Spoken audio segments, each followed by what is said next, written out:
Snap back to Kozlowski. And he angles this ball near side, and it's going to take a bounce inside the 5, and it's down at the 2. That's why you punt the football.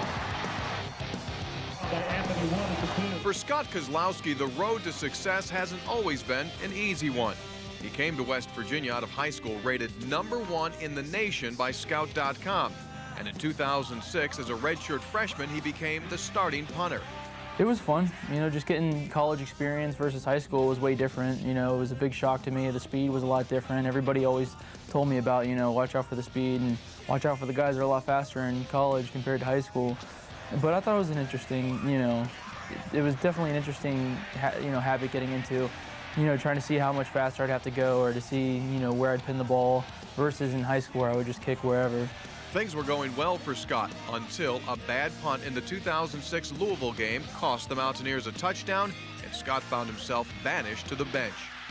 I just basically, you know, was shocked at first and then realized, you know, I had to do whatever it took to try to get back into the good graces of the coaches or the coaching staff to try to get my job back or at least have a chance to get back out on the field. I mean, it took 2.5 years, but I mean, at least now I'm making the most of the situation, you know, and made me a better person out of it from what people have been saying. But it was hard. It had its moments, you know. It's not always easy, you know, losing your spot and sitting around and just watching other people. So that was the hardest part about it.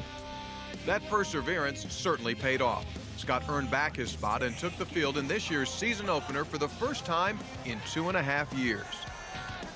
I mean, a lot of guys who are redshirted, you know, maybe sit out a year and then get their playing experience back. But me being out for 2.5 seasons, it was kind of like a whole new thing to me. I felt like a freshman, basically. But it was a nerve-wracking day, but after that first one, that's the only one I needed to get underneath my belt before I realized, you know, all right, I can do this, it'll be fine, you know, just get back into the rhythm. And back in rhythm he is. Scott is currently ranked the #1 punter in the Big East and #4 in the country. I've been pretty happy with my punting this year. You know, I just trying to get every drop down and just trying to make the most out of every kick. But I've enjoyed it. It's been fun, and I just want to make the most of it, you know, because if I have that shot at the next level, or if I don't, I want to at least have fun with it and know that I gave it all that I had and just punt the best I can. The greatest thing about Scott's story here at West Virginia is he persevered and he stayed. He had some tough times. He hung in the boat, he stayed the course, he worked, he got better, but he wanted to be a West Virginia graduate.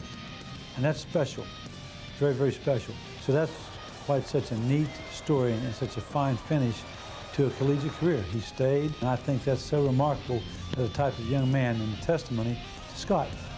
You know, my senior season, I'd like to go out with a bang. So hopefully, you know, I can finish out strong and, you know, make myself proud, my parents, and, you know, all the Mountaineer fans out there, you know, to prove to all of them that I had, you know, redeemed myself and that I made the most of my situation. Hopefully, you know, everything will work out.